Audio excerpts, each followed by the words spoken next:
నమస్తే, welcome to STV news. ముందుగా headlines చూద్దాం.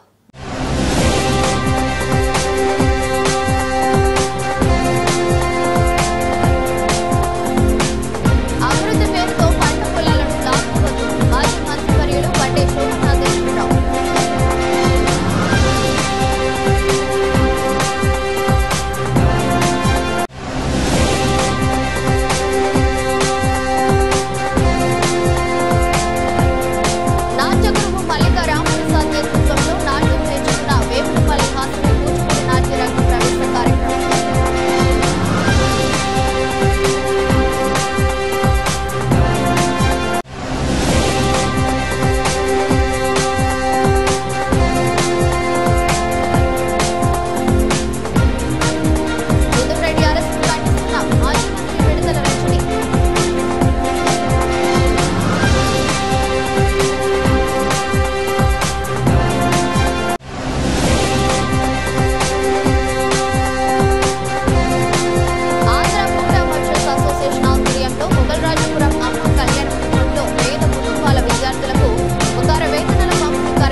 చంద్రబాబు అధికారంలోకి వచ్చినప్పటి నుంచి తమ ఫ్యామిలీపై తప్పుడు కేసులు పెట్టి వేధిస్తున్నారని మాజీ మంత్రి పొంగనూరు ఎమ్మెల్యే పెద్దిరెడ్డి రామచంద్రారెడ్డి ఆరోపించారు.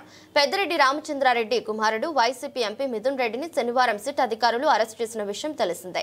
గతంలో కూడా ఇలానే మిథున్ రెడ్డిపై కేసు పెట్టారని, కానీ ఆఖరికి అది తప్పుడు కేసు అని ప్రూవ్ అయిందన్నారు. వైఎస్ జగన్ తో సన్నిహితంగా ఉంటున్నాడని మిథున్ రెడ్డిపై తప్పుడు కేసు పెట్టి జైలుకు పంపించారన్నారు. చంద్రబాబు నాయుడు వాళ్ళ కుమారుడు మరి పవన్ కళ్యాణ్ ఏ విధంగా కక్ష సాధనకు చర్యలకు ఎక్కువగా పాల్పడుతున్నారు. గతంలో కూడా ఇదే మిథున్ రెడ్డిని అప్పుడు ఎంపీగా ఉన్న తరుణంలో ఎయిర్పోర్ట్లో ప్యాసింజర్లందరినీ కూడా, ఇంటర్నేషనల్ ప్యాసింజర్లందరినీ కూడా వదిలేసి ఎయిర్ ఇండియా ఫ్లైట్ వెళ్ళిపోతే ఆ ఎయిర్ ఇండియా మేనేజర్ను నిలదీసినందుకు కొట్టాడని చెప్పి తప్పుడు కేసు పెట్టి అప్పుడు కూడా అరెస్ట్ చేశారు. మరి అది తప్పుడు కేసు అని తేలిపోయింది. ఆ చెప్పిన సాక్షులందరూ కూడా మేము చంద్రబాబు ప్రోద్బలంతో చెప్పాల్సి వచ్చిందని చెప్పి ఆ రోజు చెప్పారు. అధికారాన్ని అడ్డం పెట్టుకుని చంద్రబాబు ముఖ్యమంత్రిగా ఆ రోజు వ్యవహారం తీరు ఏ విధంగా ప్రజలందరూ కూడా గ్రహించారో మనమంతా కూడా చూశాము. ఇది చంద్రబాబు నాయుడు చేసిన చాలా తప్పుడు కేసును పెట్టి ఒక పార్లమెంట్ సభ్యుడిని ఈ విధంగా వేధించారని చెప్పారు. మరి ఇప్పుడు కూడా అతను అధికారంలోకి వచ్చినప్పటి నుంచి ఇప్పుడు దాకా అనేక కేసులు, ల్యాండ్లు అంటాడు, లేకపోతే ఈ తప్పుడు కేసులు అన్ని కూడా మదనపల్లి ఫైల్స్ అంటాడు. ఆ ఫైల్స్ కు నాకు ఏం సంబంధం, ఇప్పుడు దాకా సంబంధం లేదని చెప్పి ప్రతి ఒక్కరు కూడా చెప్పారు. ప్రభుత్వం కూడా ఏమీ తేల్చలేకపోయింది. మరి ఇలాంటి తప్పుడు కేసులన్నీ కూడా అనేక రకాల కేసులన్నీ పెట్టి వేధించడం జరుగుతోంది. మరి అనేక రకాలుగా అనేక కేసులన్నీ కూడా మా మీద పెట్టడం జరుగుతోంది. ఇప్పుడు తారస్థాయికి చేరి ఈ లిక్కర్ స్కామ్ లో మా తనయుడంటే మిథున్ రెడ్డి గారి ప్రమేయం ఉందని చెప్పి ఆయన 3 సార్లు ఎంపీకి రాష్ట్ర ప్రభుత్వంలో ఏమైనా పాల్గొనేదానికి, పాలు పంచుకునేదానికి అవకాశం ఉందని అడుగుతాను. ఏదో జగన్మోహన్ రెడ్డి గారితో సఖ్యతగా ఉండాడని చెప్పి ఆ ఒక్క నెపం మీద అతని మీద ఫాల్స్ కేసు పెట్టి ఈరోజు మళ్ళా నిన్న సాయంత్రం అరెస్ట్ చేశారు. ఈరోజు జైలు కూడా పంపించే పరిస్థితి ఉంది.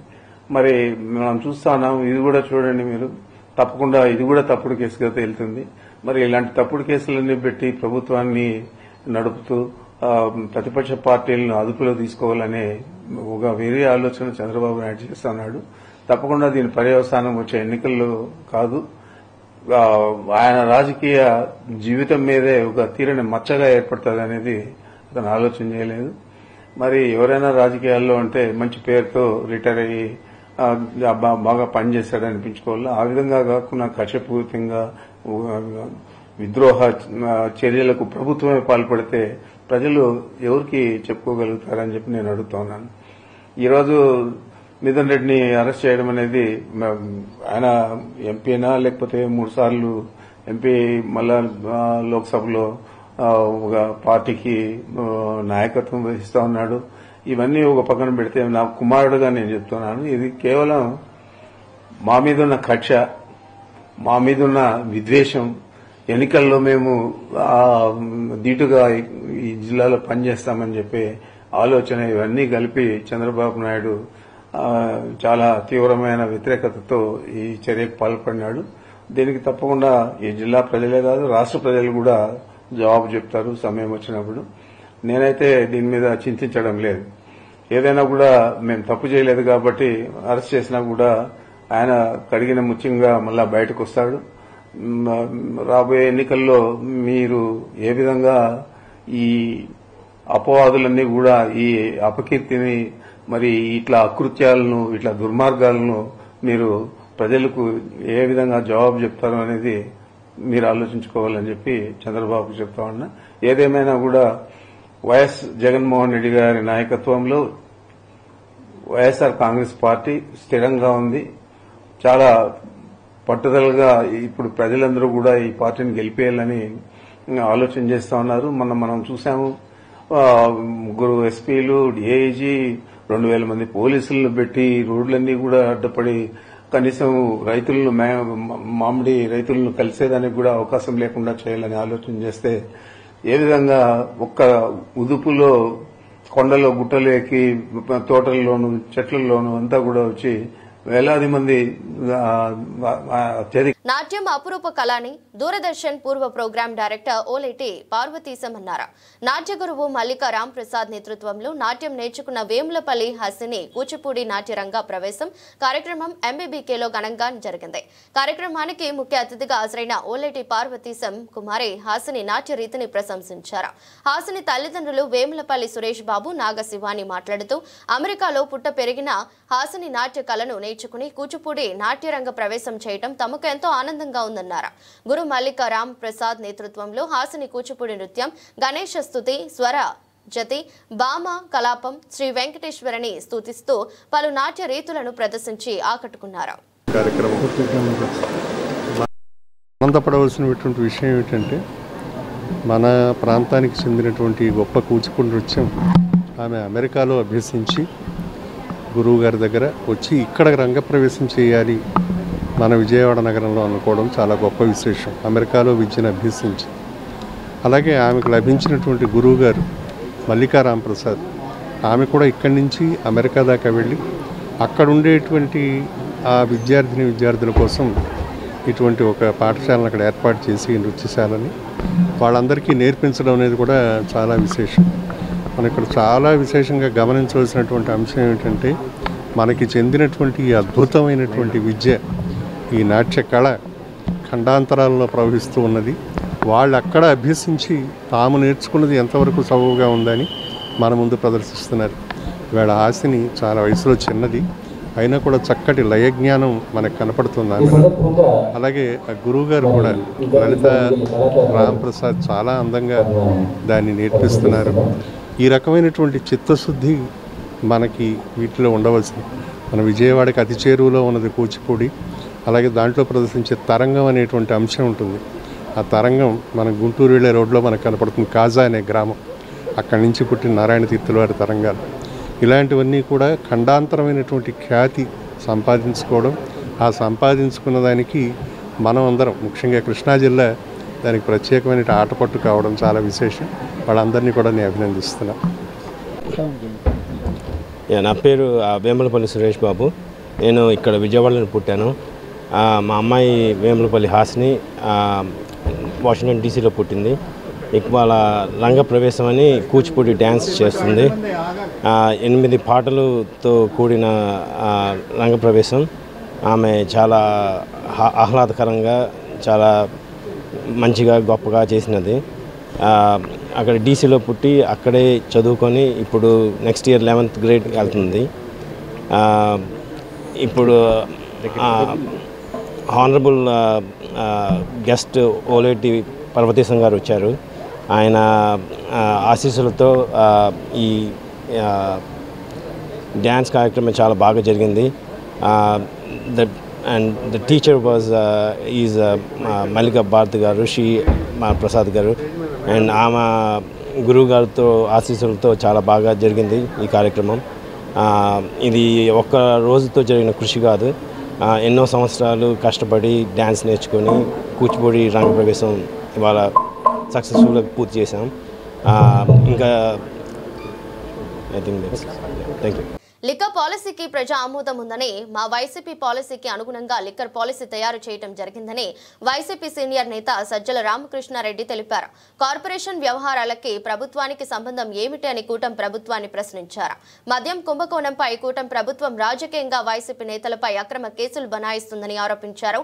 తమ పార్టీ నేతలపై అక్రమంగా పెడుతున్న కేసులపై చట్టపరంగా ఎదుర్కొంటామని స్పష్టం చేశారు. పవర్ ఉంది కదా అని ఎవరికి సంబంధం మెయిన్ అసలు నాకు అర్థం కావట్లేదు. నువ్వు ఎన్నికల్లో డబ్బు ఖర్చు పెట్టావన్నాక ఇంకా నువ్వు ఆస్తులు అటాచ్ చేయడం ఏంది? ఎవరిది చేస్తున్నావు? ఏ రకంగా గవర్నమెంట్కు సంబంధం అది? ఒక కార్పొరేషన్కి సంబంధించి డీల్ చేసిన దాంట్లో గవర్నమెంట్ ఎక్కడ ఎంటర్ అవుతుంది? పాలసీ ఫ్రేమింగ్లో ఎంటర్ అవుతుంది. పాలసీ చేంజ్ చేస్తే ఎంటర్ అవుతుంది. ఇక్కడ జరిగిన మేజర్ పాలసీ చేంజ్ మా stated policy, YSR Congress party విధానానికి అనుగుణంగా చేసిన పాలసీ. అది ఊరికి రాగానే క్యాజువల్గా చేసింది కాదు. దానికి పొలిటికల్ జనం నుంచి కూడా యాక్సెప్టెన్స్ ఉంది. నువ్వు దాన్ని తీసుకొని మోకాలకు పట్టదలకు మూడు చేసి ఇంకో దానికి ఏదో లింక్ చేస్తే ఎట్లా? మిగిలిన గవర్నమెంట్కి ఏం సంబంధం? ఒకవేళ ఎక్కడైనా ఏదైనా జరిగితే గవర్నమెంట్కి ఏం సంబంధం ఉంది? నువ్వు ఏ రకంగా ప్రూవ్ చేస్తావు? అక్కడ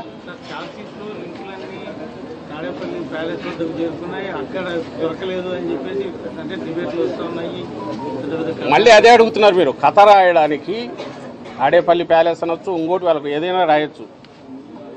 దాని మీద వాటి యొక్క ఈ కథను 2 రోజులు 3 రోజులు 10 మంది చేత అదే చెప్పించి తనకున్న ఈ ఎల్లో మీడియా కానీ లేదా ఆయన తయారు చేసుకుని ఫ్యాక్టరీలాగా ఫేక్ ఫ్యాక్టరీలు తయారు చేసుకుని యూట్యూబ్ ఛానల్స్ ద్వారా కానీ లేదా యూట్యూబ్ ఛానల్స్ కంటే దిగదారి వ్యవహరిస్తున్న టీవీ ఛానళ్ళు కానీ వాటి ద్వారా మీద ఒకే అబద్ధం 100 సార్లు చెప్పించినంత మాత్రం అది నిజం కాదు. ఎన్ని నెలలు? నువ్వు 5 నెలలు అన్నారు. వాళ్ళే రాసుకున్న దాంట్లో సిట్టు పెట్టి 5 నెలలు అంటున్నారు. అంతకుముందు వచ్చినప్పటి నుంచో ఆగస్టులోనో ఎప్పుడో మొదలు పెట్టారు ఈ కేసు. ఇదని ఇప్పటి వరకు ఒకటంటే ఒక ఆధారం. నువ్వేమిది అటాచ్ చేయడం మీది కూడా చేయొచ్చు రేపు. విజయవాడ నడిబొడ్డున ఉన్న ఆర్టీసీ స్థలాన్ని విదేశీ ప్రైవేట్ కంపెనీ అయిన లులు సంస్థకు మాల్ నిర్మాణానికి రాష్ట్ర ప్రభుత్వం అప్పగించడం వెనుక భారీ కుంభకోణం దాగి ఉందని సిపిఎం రాష్ట్ర కార్యదర్శి వర్గ సభ్యులు సిహెచ్ బాబురావు ఆరోపించారు. రాజధాని ప్రాంతమైన విజయవాడలో ప్రభుత్వ భవనాల నిర్మాణానికి పేదల ఇళ్ల స్థలాలకు భూమి లేదని చెబుతున్న రాష్ట్ర ప్రభుత్వం విదేశీ కంపెనీలకు మాత్రం ప్రభుత్వ భూమిని కట్టబెట్టడం సరికాదన్నారు. విజయవాడ ఏలూరు రోడ్లో పాత బస్టాండ్ ఆర్టీసీ డిపోకు చెందిన స్థలాన్ని లులు సంస్థకు కట్టబెట్టేందుకు రాష్ట్ర ప్రభుత్వం ప్రయత్నించడాన్ని తప్పుపడుతూ సిపిఎం ఆధ్వర్యంలో పాత బస్టాండ్ వద్ద ధర్నా నిర్వహించారు. ఈ ధర్నాలో సిపిఎం రాష్ట్ర కార్యదర్శి వర్గ సభ్యులు సిహెచ్ బాబురావు మాట్లాడుతూ విజయవాడ పాత బస్టాండ్ కు చెందిన 400 కోట్ల రూపాయల విలువైన 5 ఎకరాల స్థలాన్ని విదేశీ కంపెనీ లులు కంపెనీకు ప్రభుత్వం అప్పగించే ప్రయత్నాలు చేస్తుందన్నారు. ఆర్టీసీ స్థలాన్ని బడా ప్రైవేట్ కంపెనీకి కట్టబెట్టడం వెనుక కుట్ర దాగి ఉందన్నారు. పేదలకు ఇళ్ల స్థలాలు ఇవ్వడానికి జాగా లేదని చెబుతున్న ప్రభుత్వం విలువైన ప్రభుత్వ స్థలాన్ని ప్రైవేట్ విదేశీ కంపెనీకి ఇవ్వడానికి హక్కు ఎక్కడదని ప్రశ్నించారు. ప్రభుత్వ రంగ సంస్థ ఆర్టీసీని నష్టపరిచి విదేశీ కంపెనీని ప్రభుత్వం ప్రోత్సహిస్తుందని ప్రశ్నించారు. విజయవాడ నగరంలో పాత బస్టాండ్ ప్రాంతాన్ని 5 ఎకరాల స్థలం, ఇది కాకుండా విద్యాధరపురంలో ఉన్నటువంటి ఆర్టీసీ డిపో స్థలానికి కూడా మూడిందని చెప్పనేటువంటిది సమాచారం కర్ణాకర్ణిగా తెలుస్తూ ఉంది. దీన్ని బట్టి చూస్తే చంద్రబాబు నాయుడు అధికారం చేపట్టింది భూ పందారానిక, కార్పొరేట్ కంపెనీలు బహుళజాతి కంపెనీలతో లాలూచీ పట్టడానికి, నువ్వు నీ కుటుంబ సభ్యులు నీ ప్రభుత్వం రియల్ ఎస్టేట్ వ్యాపారం చేయడానికా లేదు వ్యాపారం చేయడానికా నువ్వు ముఖ్యమంత్రి పదవిని అధిష్ఠించిందని చెప్పనేటువంటిది అడుగుతూ ఉన్నావు. బృందావన కాలనీలో ఉన్నటువంటి 1098 గజాల స్థలం కార్పొరేషన్ సైట్. అది ఆ కార్పొరేషన్ సైట్ని దాదాపుగా 30 కోట్ల రూపాయలు ఖరీదు చేసేటువంటి సైట్ని రాఘవేంద్ర మఠానికి ఇవ్వాలని చెప్పనని మళ్ళీ 2018లో ఇచ్చినటువంటి జీవో 707ని తిరగదోడి మళ్ళీ ఇప్పుడు ఇన్ఫ్లుయెన్స్ చేయడానికి, ప్రభావితం చేయడానికి కార్పొరేట్ అధికారుల మీద ఒత్తిడి తీసుకొస్తా ఉన్నటువంటి పరిస్థితి నడుస్తూ ఉంది. ఈ బీజేపీని అడుగుతా ఉన్నా, స్వదేశీ నామజపం అని చెప్పని చేసేటువంటి మీకు విదేశీ కంపెనీ, బహుళజాతి కంపెనీ లులు అని చెప్పనేటువంటి కంపెనీకి ఇస్తా ఉంటే నోరు బెదపరేంటాయా బీజేపీ నాయకులారా అని అడుగుతా ఉన్నా. చంద్రబాబు నాయుడు విదేశీ మోజు ఎక్కువ, ఈయనకి స్వదేశీ మోజు ఎక్కువ. మరి రెండు కలిసి అంటే నీకు వాళ్ళకి వాటాలు ఏమైనా కుదిరినాయా? కూటమి ప్రభుత్వంలో 3 పార్టీలు కలిసి పంచుకునేటువంటి దానికి అక్కడ రాఘవేంద్ర మఠం ఒకళ్ళకి, ఇక్కడ ఉన్నటువంటి బస్టాండ్ స్థలం ఒక కంపెనీకి, అక్కడ ఉన్నటువంటి విద్యాధరపురం దాన్ని ఇంకొకరికి ఇచ్చి 3 వాటాలు వేసుకున్నారా అని చెప్పనేటువంటి అడుగుతా ఉన్నా. సమాధానం చెప్పాలా? చంద్రబాబు నాయుడు గారు వస్తే విజయవాడ నగరం నడిబొడ్డున ఉన్న 5 ఎకరాల పాత బస్టాండ్ స్థలాన్ని లూలు అనేటువంటి ఒక బడా కంపెనీకి, విదేశీ కంపెనీకి అప్పజెప్పడానికి రాష్ట్ర ప్రభుత్వం దాదాపు నిర్ణయం తీసుకుంది. 400 కోట్ల రూపాయల విలువైనటువంటి ప్రజా స్థలాన్ని, ఆర్టీసీ స్థలాన్ని బడా కంపెనీలకి చంద్రబాబు నాయుడు గారు కట్టబెట్టడం ఇదొక పెద్ద కుట్ర, కుంభకోణం. విజయవాడలో ఒకవైపున మెట్రో రైలు వేస్తాం, ప్రజా రవాణా వ్యవస్థను మెరుగుదల చేస్తామని, దానికోసం ప్రైవేట్ వాళ్ళ భూములు గవర్నమెంట్ తీసుకుంటా ఉంది. ఇంకొక వైపున గవర్నమెంట్ భూములు ప్రైవేట్ వాళ్ళకి కారు చౌకగా, అది లీజ్ అంటారో ఏమంటారో, కట్టబెట్టేస్తున్నారు. అసలు ప్రభుత్వానికి హక్కు ఎక్కడుంది? నైతిక హక్కు ఎందుకు అప్పచెప్పాలి అంటే బడా కంపెనీలు కోట్ల రూపాయలు దోచుకోవటానికి, వాడు వ్యాపారం చేసుకోవటానికి మీరు స్థలాలు ఇవ్వాలా? అంటే ఇక్కడ 2 డిపోలు నడుస్తున్నాయి ఆర్టీసీ అంటే, ఆర్టీసీని దెబ్బతీసి విదేశీ కంపెనీలని ప్రోత్సహించడానికి మరి ఈ ప్రభుత్వం పూనుకుంటుందా? కాపాడాల్సిన ప్రభుత్వమే ఇంకా అవసరమైతే సహకారం ఇవ్వాలి. అంటే బస్టాండ్లు ఉండకూడదా? డిపోలు ఉండకూడదా? వీటన్నిటిని మూతేసి బడా కంపెనీలు వ్యాపారం చేసుకోవాలా? ఎవరి కోసం ఇది? మీరనే P4 అంటే ఇదేనా? పేదరిక నిర్మూలన అంటే ఇదేనా? విశాఖపట్నంలో 13 ఎకరాలంట, విజయవాడలో 5 ఎకరాలు. విద్యుత్ రంగాన్ని నేను అదానీకి అప్పచెప్తున్నారు, ఆర్టీసీ నేను లూలు కంపెనీకి అప్పచెప్తున్నారు. దీనికేనా మిమ్మల్ని ఎన్నుకుంది? అంటే రాష్ట్రాన్ని బడా కంపెనీలకి కట్టబెట్టేయటం, భూములన్నింటినీ బడా కంపెనీలకు ఇచ్చేయటం, ఇదేనా మీ ప్రభుత్వం చేయాల్సిన పని? దానికి తోడు ఇప్పటికే విజయవాడలో గవర్నమెంట్ పరిశ్రమలు లేవు, సంస్థలు లేవు, కార్యాలయాలు తక్కువ. చిన్న మధ్యతరగతి వ్యాపారం చేసుకుని బతుకుతున్నారు.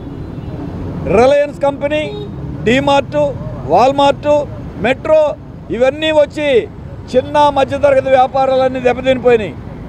ఎంతోమంది మూసేసుకున్నారు.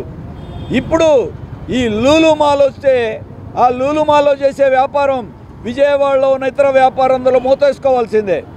అంటే నగరంలో ఉన్న లక్షల మంది ఆధారపడేటువంటి చిన్న మధ్యతరగతి వ్యాపారాలు దెబ్బతీసి విజయవాడలో కోట్లాది రూపాయలు విలువ చేసే ఆర్టీసీ స్థలాన్ని కూటమి ప్రభుత్వం కారు చౌకగా లూలు కంపెనీకి దారాదత్తం చేసేందుకు ప్రయత్నిస్తుందని, ప్రభుత్వం తమ నిర్ణయాన్ని ఉపసంహరించుకోవాలని సిపిఐ నగర కార్యదర్శి కోటేశ్వరరావు డిమాండ్ చేశారు.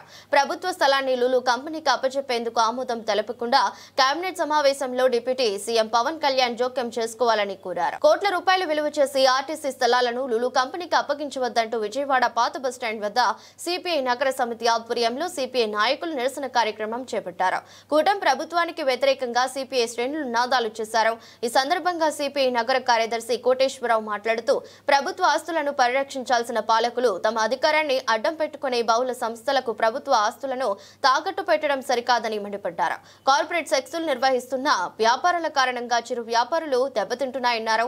చిరు వ్యాపారాలు జీవనోపాధిని కోల్పోయే పరిస్థితి ఏర్పడుతుందన్నారు. అంతర్జాతీయ సంస్థలు వచ్చిన తర్వాత చిన్న చిన్న వ్యాపారాలు పూర్తిగా కనుమరుగవుతున్నాయని చెప్పారు. ప్రభుత్వ ఆస్తులు పరిరక్షించుకోకపోతే ఆందోళన ఉధృతం చేస్తామని హెచ్చరించారు.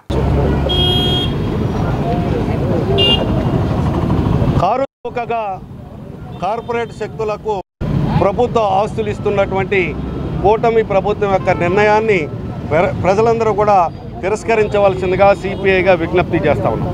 విజయవాడ నగరంలో ప్రధానమైనటువంటి ఆర్టీసీ స్థలాలు గవర్నర్పేట డిపో, ఒకనాడు ఇది విజయవాడ ప్రధానమైనటువంటి బస్ స్టాండ్, అలాగే విద్యాధరపురం డిపో, ఈ 2 డిపోలను కూడా లూలు సంస్థకి ఇస్తూ తీసుకునేటటువంటి నిర్ణయం ఉపసంహరించుకోవాలని చెప్పి సిపిఐగా డిమాండ్ చేస్తా ఉన్నాం. ఇప్పటికే ఎస్ఐపిబి అంటే స్టేట్ ఇన్వెస్ట్మెంట్ ప్రమోషన్ బోర్డ్ ఆమోదం తెలిపింది. దీన్ని ఇచ్చినటువంటి ఎస్ఐపిబి ఇచ్చినటువంటి ఆమోదం ద్వారా APIIC Andhra Pradesh industrial infrastructure corporation RTC మేనేజ్మెంట్కి లేఖలు రాశారు. అంటే ఈ ప్రక్రియ ఎప్పటి నుంచో కొనసాగుతూ ఉన్నది. ఈ ప్రక్రియ రేపు 24వ తారీఖున జరిగేటటువంటి రాష్ట్ర మంత్రి మండలిలో ఆమోదానికి పెట్టనున్నది కూటమి ప్రభుత్వం. కాబట్టి ప్రభుత్వ ఆస్తుల్ని పరిరక్షించుకుంటామా లేకపోతే ఆస్తుల్ని కారు చౌకగా ప్రైవేటు వాళ్ళకి ఇస్తామా అనేది ఈ రోజున పవన్ కళ్యాణ్ గారు సమాధానం చెప్పాలి. కార్పొరేట్ శక్తులు ఇటువంటి సంస్థలు వస్తే చిన్న చిత్తగా వ్యాపారం చేసుకునేటటువంటి జీవనం సాగించేటటువంటి వారి యొక్క జీవన వ్యవస్థ అంతా కూడా అస్తవ్యస్తమైపోతుంది. ఇప్పుడే రిలయన్స్ అని, డీమార్ట్ అని ఈ రకమైనటువంటి అంతర్జాతీయ సంస్థలు వచ్చిన తర్వాత చిరు వ్యాపారులు తన యొక్క జీవితం అంతా కూడా అతలాకుతలం అయిపోయి రోడ్డును వీధిని పడినటువంటి పరిస్థితి ఉన్నది. దీన్ని దృష్టిలో పెట్టుకొని చంద్రబాబు నాయుడు గారు చెప్పారు ఎన్నికల ముందు, నేను సంపదను సృష్టిస్తానని చెప్పి. సంపదను సృష్టించాల్సినటువంటి బాధ్యత మీ పైన ఉన్నది. మీరు అధికారంలో వచ్చి దాదాపు 13 నెలలు కావస్తా ఉన్నది. కాబట్టి సంపదను సృష్టించండి. ప్రభుత్వ ఆస్తుల్లో ప్రభుత్వమే విద్యాలయాలు లేకపోతే గవర్నమెంట్ హాస్పిటల్స్ ప్రజలకు ఉపయోగపడేటటువంటి వాటిని తీసుకురావాలి తప్ప ఆస్తులమ్మి వ్యవహారం చేసేటటువంటి విధానం సరైనటువంటిది కాదు. గత ప్రభుత్వంలో ఎలా ఇదే పద్ధతి అనుసరిస్తే దాన్ని కమ్యూనిస్ట్ పార్టీ సిపిఐగా మేము వ్యతిరేకించాం. మా వెనకాల మీరు కూడా వ్యతిరేకించారు. కాబట్టి ఈ రోజు మీరు చేస్తున్నటువంటి విధానం సరైనటువంటిది కాదు. లూలుతో చేసుకున్నటువంటి ఒప్పందాన్ని ఉపసంహరించుకోవాలా.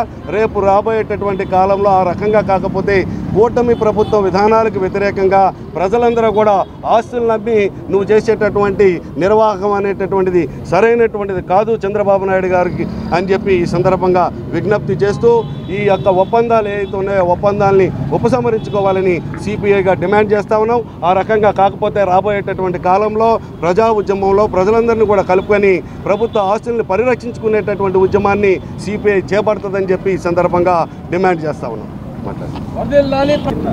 ఈరోజు రాష్ట్ర ప్రభుత్వం కారు చౌకగా లూలు కంపెనీ వారికి అప్పచెప్పాలని చూస్తుంది.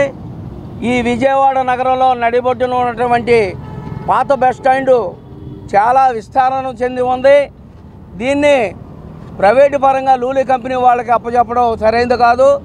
ఈ లూలు సంస్థ వారు అనేక రాష్ట్రాల్లో కూడా వారు సంస్థలు పెట్టారు. ఇప్పటికే మన రాష్ట్రంలో అనేక షాపింగ్ మాల్స్ వచ్చి చిల్లర దుకాణాల వారు చిన్న పరిశ్రమలు ఉన్న వారిని కూడా చాలా అవస్థలు పెడుతుంది, ఇబ్బందులు పెడుతుంది. కానీ ఇటువంటి కారు చౌకగా అమ్మే ప్రైవేటీకరణ చేస్తే మాత్రం ఇది తప్పిదం అవుతుంది. రాష్ట్ర ప్రభుత్వం మార్పు రావాలి. రాష్ట్ర ప్రభుత్వంలో ఈ ప్రైవేటు సంస్థలకి అప్పచెప్పడం ఆపకపోతే సిపిఐ పార్టీగా మరో ఉద్యమం లేపడతాం. ఇక్కడే నిరసన దీక్షలు చేస్తాం. గతంలో కూడా ఇది ప్రైవేటు పరంగా కొన్ని సంవత్సరాల క్రితం చేస్తే మేము ఇది సరైనది కానీ కాదని ఆనాడే మేము వ్యతిరేకించాం. మళ్ళీ ఆ దశకు వచ్చింది కాబట్టి ఈ మహాకూటమికి హెచ్చరిస్తున్నాం. ప్రైవేటీకరణ చేయొద్దు. ఏదైనా అభివృద్ధి చేస్తే ప్రభుత్వంగా అభివృద్ధి చేయాలని మరొకసారి విజయవాడ నగర సమితిగా చెబుతున్నా సహాయ కార్యదర్శి లంకా దుర్గారావు. మాజీ మంత్రి విడుదల రజని కామెంట్స్. మిథున్ రెడ్డిపై అక్రమ కేసు పెట్టి అరెస్ట్ చేశారు. మిథున్ రెడ్డి అరెస్ట్ ను ఖండిస్తున్నాం. ఎటువంటి ఆధారాలు లేకుండా మిథున్ రెడ్డిని అరెస్ట్ చేశారు. జగనన్న హయాంలో లిక్కర్ స్కామ్ జరగలేదు. మద్యం ధర పెంచి మద్యపానాన్ని తగ్గించాం. మా హయాంలో ఎటువంటి స్కామ్లు జరగలేదు. అధికారులను ఆదరించి బెదిరించి కొట్టి తప్పుడు స్టేట్మెంట్ తీసుకున్నారు. గత టీడీపీ ప్రభుత్వంలో లిక్కర్ స్కామ్ జరిగింది. ప్రస్తుత కూటమి ప్రభుత్వంలోనూ స్కామ్ జరిగింది. సిండికేట్లకు మద్యం షాపులు కట్టబెట్టి దోపిడీకి పాల్పడుతున్నారు. అక్రమ కేసులకు ఆధారం బెదరం. అక్రమ కేసులను ధైర్యంగా ఎదుర్కొంటాం.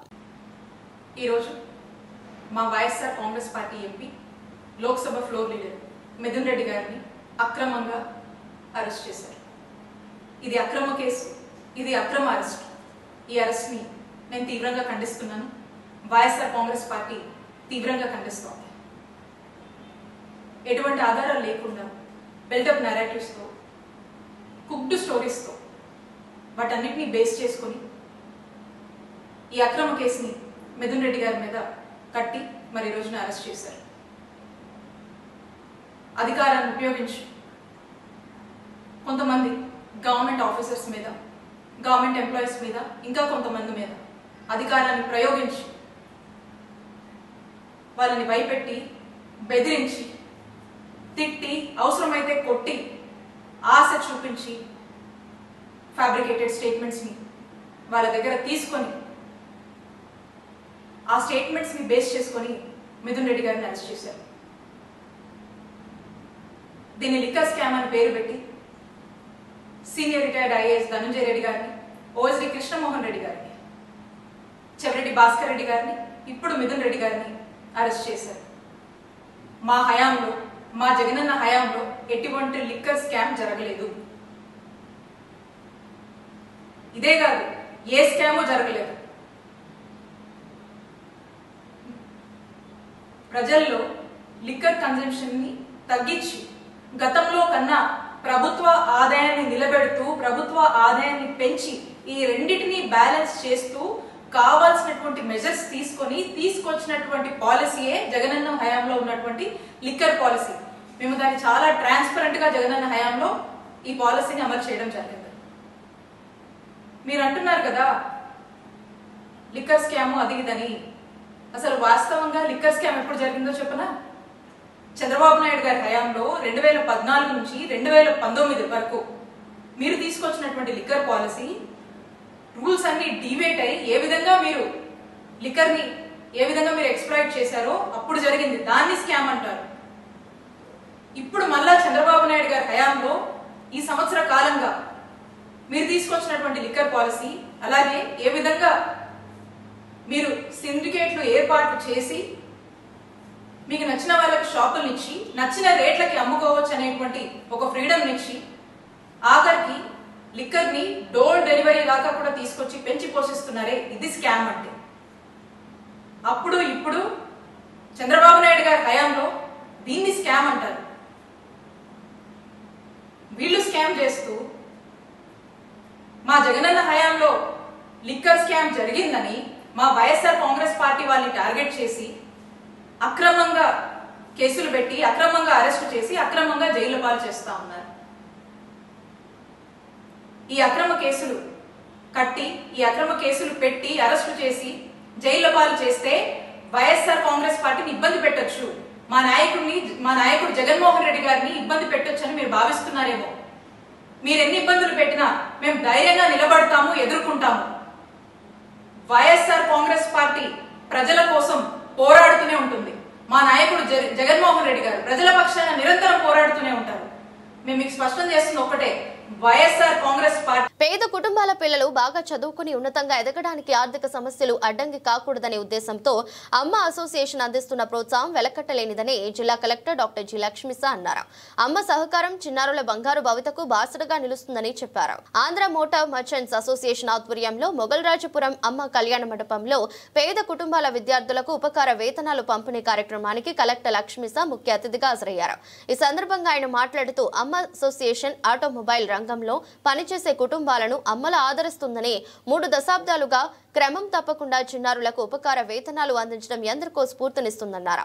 ఏడాది 408 మందికి 16.50 లక్షల ఉపకార వేతనాలతో పాటు నోటు పుస్తకాలు పంపిణీ చేయడం అభినందనీయమన్నారు.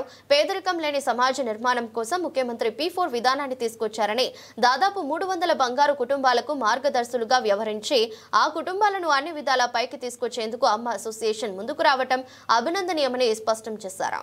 ఎన్టీఆర్ జిల్లాకి కలెక్టర్గా రావడం నా అదృష్టంగా, అలాగే నా ఒక సౌభాగ్యంగా నేను భావిస్తున్నాను. ఇంత మంచి జిల్లాలో పనిచేసే అవకాశం నాకు వచ్చినందుకు నేను ఒక అదృష్టంగా భావిస్తూ, సో ముఖ్యంగా ఈ అమ్మ Andhra motor merchants association executive committee members అలాగే ప్రెసిడెంట్స్ వీళ్ళు వచ్చి మేము కలిసినప్పుడు మేము ఈ గవర్నమెంట్ ఆఫ్ ఆంధ్రప్రదేశ్ ద్వారా P4 కార్యక్రమం అమలు చేస్తున్నాం కాబట్టి దాంట్లో డిస్కస్ చేస్తుంటే వాళ్ళే చెప్పారు, సార్ మేము ఆల్రెడీ కార్యక్రమం చేస్తున్నాం సార్, అంటే ఏంటి చెప్పండి అని చెప్తే వాళ్ళు చెప్పారు, ఇలాగా ఏదైతే మీ దగ్గర పనిచేసిన స్టాఫ్ ఉన్నారో వాళ్ళ పిల్లలు చెప్తున్న ప్రతి ఒక్కరికి స్కాలర్షిప్ ఇస్తున్నాం సార్ అని.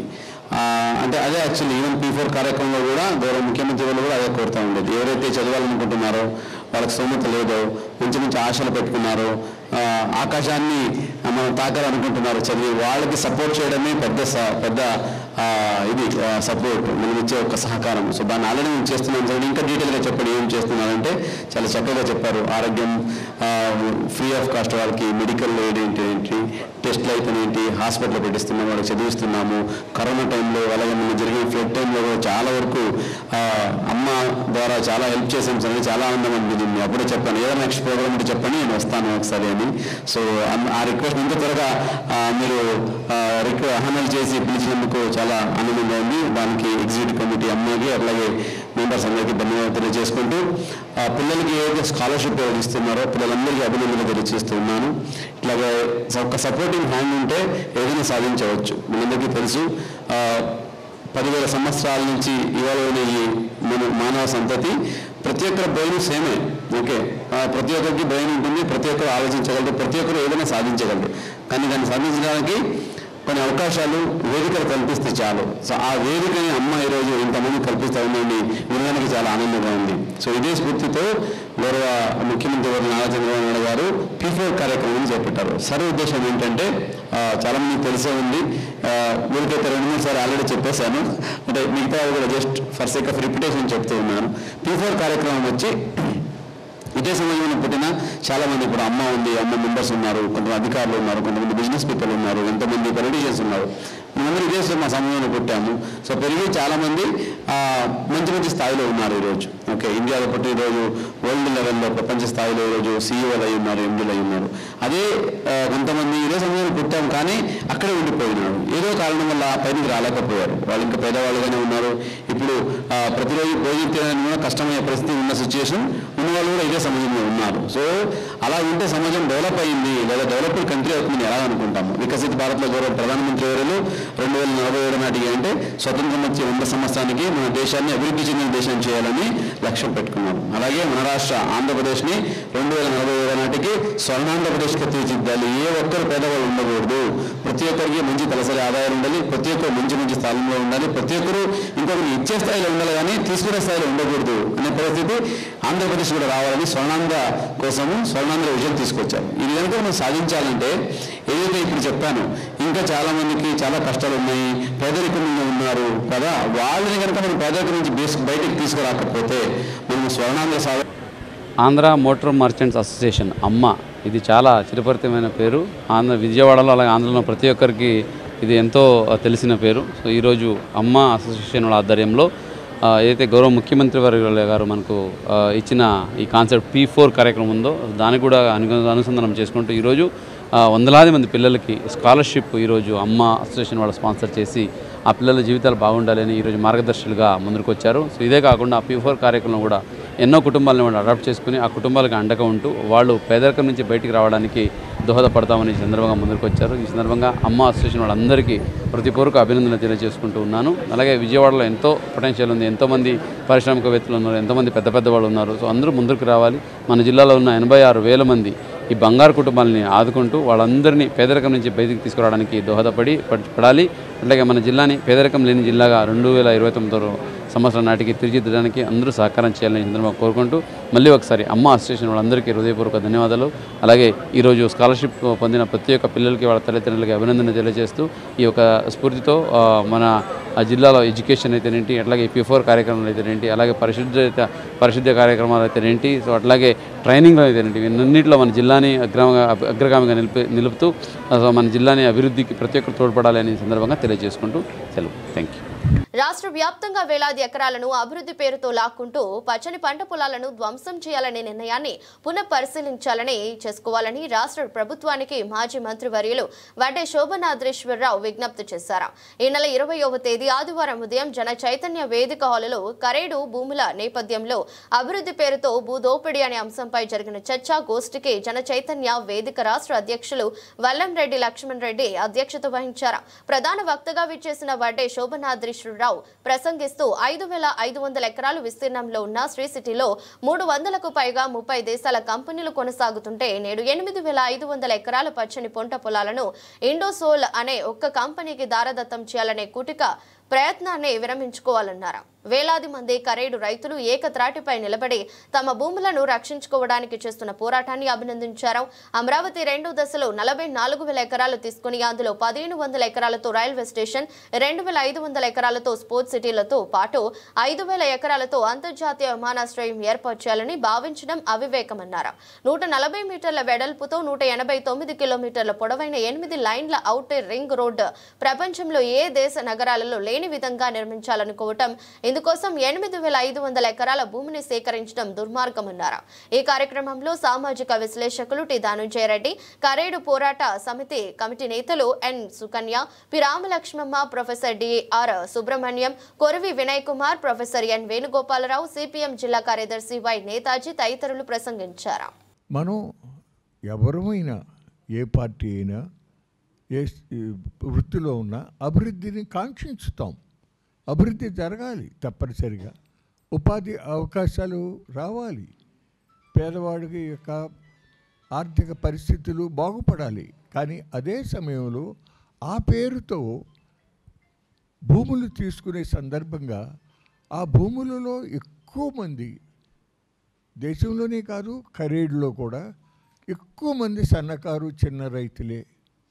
అటువంటి చోట సోలార్ విద్యుత్ కొన్ని పరికరాలు తయారు చేయటం కోసం 8,360 ఎకరాలు తీసుకోవాలని కిందటి ప్రభుత్వం ఆలోచన చేస్తే, జివో ఇస్తే, దానికి కొన్ని ఇన్సెంటివ్స్ అన్నీ కూడా శాంక్షన్ చేస్తే, ఆ రోజున ఆ సంస్థ మాతృ సంస్థ అయినటువంటి షిరిడి సాయి ఎలక్ట్రికల్స్ సంస్థకి చాలా లబ్ధి చేకూరుస్తూ ఉంది ప్రభుత్వం. ఆ షిరిడి సాయి సంస్థ అధిపతి పాలకుడి యొక్క దగ్గర బంధువు కాబట్టి చాలా అన్డ్యూ ఫేవర్ అతనికి కల్పించుతున్నాడు, ఇది తగదు అని చెప్పి విమర్శించినటువంటి నాటి ప్రతిపక్షం, నేటి అధికార పక్షం ఆ జీవోని కొనసాగించుతూ ఆ భూముల్ని తీసుకోవాలనే ప్రయత్నం చేస్తూ ఉండటమే కాకుండా ఇంకా అదనంగా అప్పుడు ఆ ప్రభుత్వం కల్పించినటువంటి రాయితీల కన్నా ఇంకా అదనంగా అతను ఈ డెవలపర్ కోరినటువంటి హిరణ్యాక్ష వరాలను కూడా అంగీకరించుతూ జీవోలు ఇచ్చినటువంటి పరిస్థితి చూస్తే చాలా ఆశ్చర్యం కలిగింది. వార్తలు ముగించే ముందు మరోసారి హెడ్లైన్స్.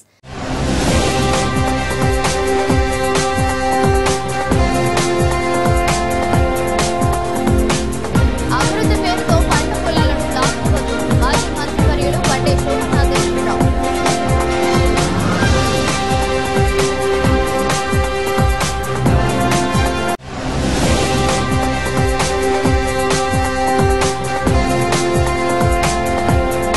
నాట్యగురువు మల్లికా రామప్రసాద్ నేతృత్వంలో నాట్యం నేర్చుకున్న వేపులపల్లి హాస్టల్ కూచిపూడి నాట్యరంగ ప్రవేశ కార్యక్రమం.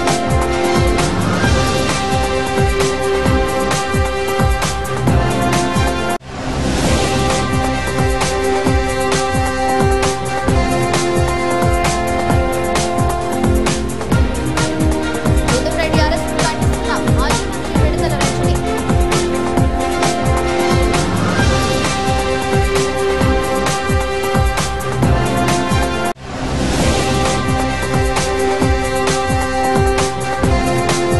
ఆంధ్ర పూట మర్చెంట్స్ అసోసియేషన్ ఆధ్వర్యంలో మొగల్రాజపురం అమ్మ కళ్యాణ మండపంలో పేద కుటుంబాల విద్యార్థులకు ఉపకార వేతనాల పంపిణీ కార్యక్రమానికి ముఖ్య అతిథిగా కలెక్టర్ అభిజిత్ హాజరు.